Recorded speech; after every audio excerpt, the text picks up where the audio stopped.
Do you have too many whips? Well, today I'm going to show you how to organize and how to stay on top of all of your work in progresses. Hello and welcome to Knit Cheek. My name is Natalie and I am the cheek behind Knit Cheek, and I talk about knitting on the internet. And today we are going to talk about how to organize and keep track of all of your works in progress. So I currently have 7 whips, which is 2 more than I've ever had, and I am putting to the test my methods of how I juggle whips and how I keep them organized. I'm very excited to bring you another organization video. This is part of a series of Organize Your Knitting, and I will include the playlist in the description if you want to watch more tips and tricks on how to keep your knitting organized. Today I'm going to show you 5 different ways to digitally organize your whips so that you can see them visually and stay on top of all of your works in progress.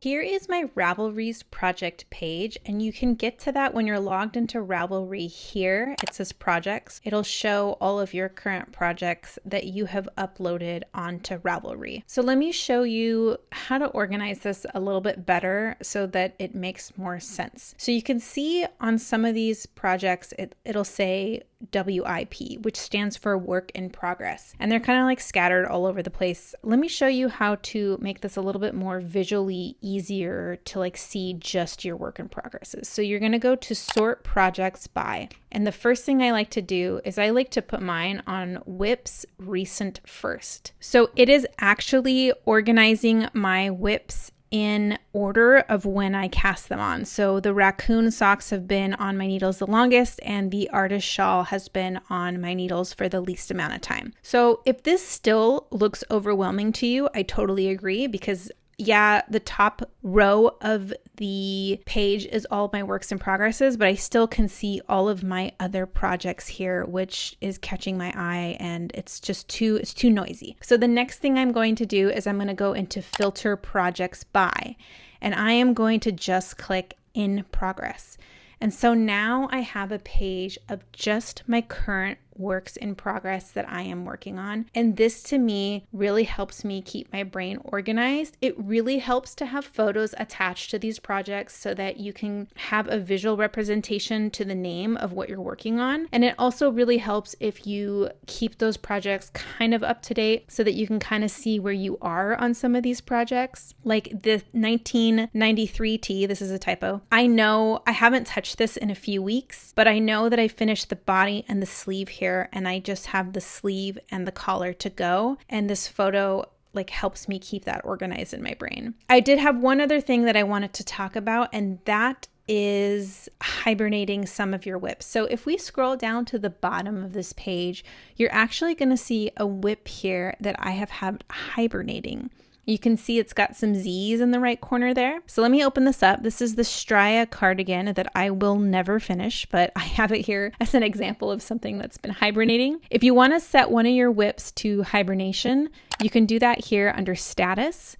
And instead of in progress, you can just move it over to hibernating. And then now, when we go into projects here and we filter in progress, that whip does not show up. So if you have a lot of whips, like, 10, 20 whips, and you're like, this isn't going to work for me, it's still going to be too cluttered. You can move the whips that you haven't touched in months, that you're not going to be working on until like the next season, put those into hibernation. They'll still be there. And now when you look at all your current whips, you won't be overwhelmed by those pieces that you're not going to be working on anytime soon. If you want to add them back in just to kind of see, you can put in progress and hibernating. And so that Strya cardigan shows back up. Or you can just do just hibernating, and that way, like if you wanted to look through your hibernating whips and decide what you want to kind of bring back into rotation, you could do that and pick that through this hibernating tab here.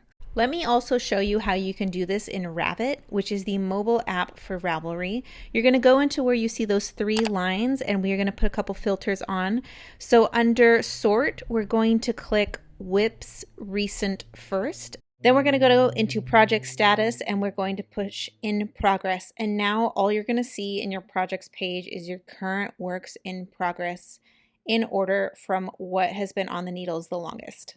So this is all of my projects on my Ravelry. I feel like Ravelry is a great tool to use for organization. It has a lot going on and a lot of things that you may or may not be using. I like to keep mine up to date and add tons of notes in there. Ravelry is actually the first place I always upload photos. So you can go down here and see I just took photos for the tip top tank, and I have not posted these anywhere else, but they are here. So if you would like to see photos of my projects before anybody else, you want the insider scoop, then you can be friends with me on Ravelry. I am Nitchy.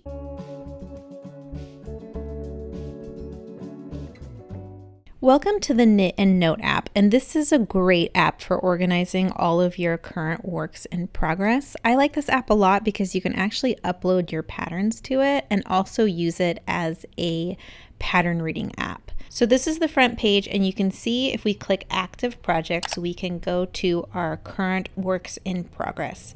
And you can see here I've got all 7 of my projects, and up top they are nicely organized by planned, active, and completed. Another way to get from that from the home is to just push stash and tools, this button here, and then click projects, and it'll take you to your active projects as well. I like this whips page also because you can see the dates that are on there and who you're making it for, which is just nice little extra information that you can see from a glance. My favorite part about this app is that if we open up one of my active whips, you can see here under pattern that I have uploaded the pattern that I downloaded that I purchased from Celine onto this app. So now when I want to work on this project, I can actually open up that pattern and work directly from that. I'm actually going to show you this in a project that I've already completed just because this is a free pattern. So I'm going to open up the Ariana cardigan, and then I'm going to open up the pattern that I have uploaded here. Here is my pattern within the app, and you can see that I have a couple little squares here at the top. And if I drop down this menu, I have all sorts of options of things I can play with, like a highlighter with lots of different colors, a pen so we can circle things, an eraser so that we can undo things that we've marked up. They also have a nice ruler here, and I like to use this to like mark what row I'm at, or if you're using a chart, it'll help you mark where on the chart you're at. Let's close this here, and then we're gonna open up this is our row counter, and you can add a row and you can label it, which is really cool because then you can keep it really organized by adding a sleeve increase, and then you're gonna do all your little rows there. And then if you want to add, I don't know, like a body row counter, you can add that there, and then you can use these separately, and when you're finished with them you can delete them if you want them to go away. It's just a really good pattern reading app within the app that you're already using to organize your projects. I feel like it's just really useful because then you can just use just the one app. So that was the Knit and Know app. Everything that I showed you here in today's video was part of their free version of this app.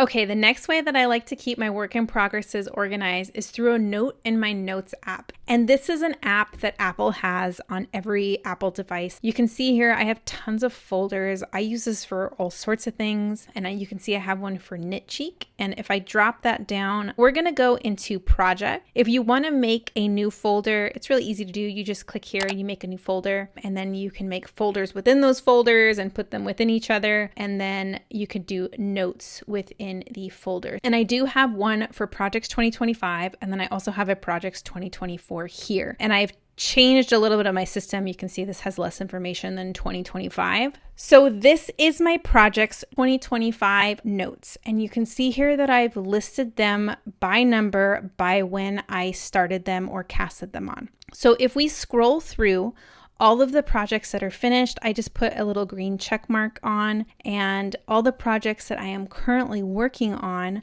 I have a little timer emoji next to. This is the acorn sweater actually that I frogged. I wanted to keep it there just so I knew that it happened, but I just crossed it out.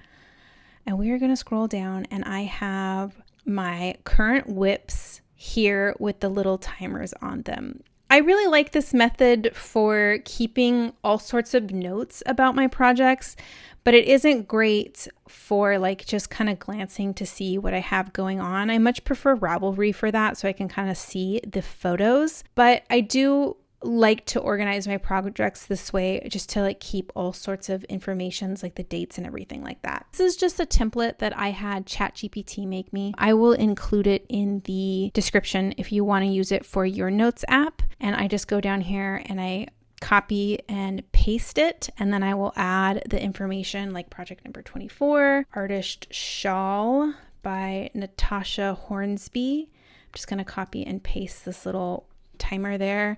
But like at a glance, if I'm looking at my whips, they happen to be in order right now that my whips are all like, I haven't finished anything out of order of when I cast it on. But let's say I finished the 1993 tee before I finished the raccoon socks, then I'm just going to have to like look at the actual emojis. They're not all going to be in one place to be able to organize that. But it's still a useful tool if you're more of like an information person than a visual person, then maybe this will work for you. You can add a photo to your notes by going up here, and you can click on this little photo icon and go to photos, and we can go ahead and add a photo of the dappled raglan, and then it'll have this gigantic photo here. But if we were to go back and minimize, it'll show up in the same size as the rest of the note. I don't like this for me personally. I feel like I just like to have all the information listed, but that may be something that works for you if you want to like put all of your visual and information in the same place.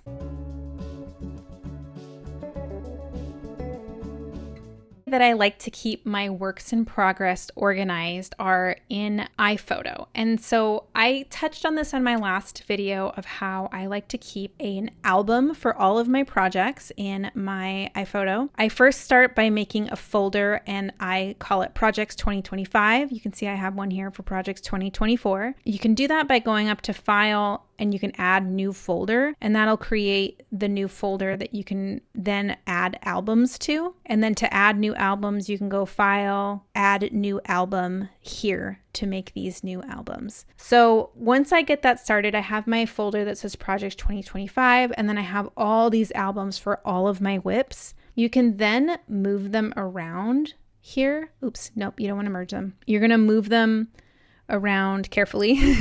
So I have my raccoon socks. I think the next one I cast on was my 1933 tee. So I can kind of put them in order. I also will put WIP in huge letters here. There's some free feats so that you can clearly see which ones are whips. If you go here to your overall project page, you know, it'll say WIP here, and you can kind of see that. Let's make a new folder and organize just our works in progress. New folder within projects, and we could title that whips, and then we can put these in here is what we could do so that you can just see what you're currently working on in progress. So let's do that real quick. So now if I go here to Projects 2024, the folder, I just made this new folder. I moved all my work in progress albums into that folder, and now I can see just the work in progresses that I'm currently working on. So I wanted to show you real quick one of the tips about making a key photo here. So when we go into my Artist Shawl whip, you can see I have a couple of photos here. This is the best one. So what I'm going to do is I'm going to push Control, and then I'm going to click on it. And you can see Make Key Photo. And that's a way that you can keep your whips page here, your whips folder, with the photos that you want showing up as the key photo there. So this is another example of how you can easily and visually organize your works in progress.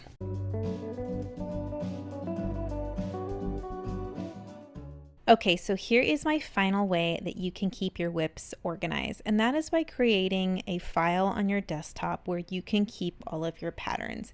And this file I've labeled whip patterns, and if you open it, you can see all of my current patterns that I am working on for my work in progresses. This isn't actually my favorite way to organize my whips. There's not a lot going on here, but if you're looking for a way to organize your patterns and keep them all in one area, this is a good way to do that. I'm going to show you how you can set up your iCloud account so that you can access this file the same way on your phone, and it'll look exactly the same with all of your work in progress patterns in one place. So your first step is you're going to click this Apple icon and then you're going to go into System Settings. Now that you are in System Settings, you're going to click on your Apple account and your iCloud, and then you're going to go down to Drive and you're going to click Drive. That'll pull up this screen here, and under Desktop and Document folders, you're going to make sure that this is turned on, and then that way when you pull up your files on your iCloud, you will be able to see everything that's on your desktop. Okay, now we're going to open the Files app on your phone, and you can find that just by typing in Files in your search bar. We're going to open up that app. You're then going to find your desktop folder and open that up. From your desktop, you can then look up your whip pattern file that you created, and if you open that, it'll look just like it did on the computer. I'm going to show you that Ariana cardigan pattern again, and you can totally just read your patterns off of the File app on your phone. It is a little bit fiddly, like I do use it sometimes, and I find like when you're trying to mark things up or move text around, it's a little bit harder to do from the phone, but it is a good resource if you don't have any of the other pattern reading apps.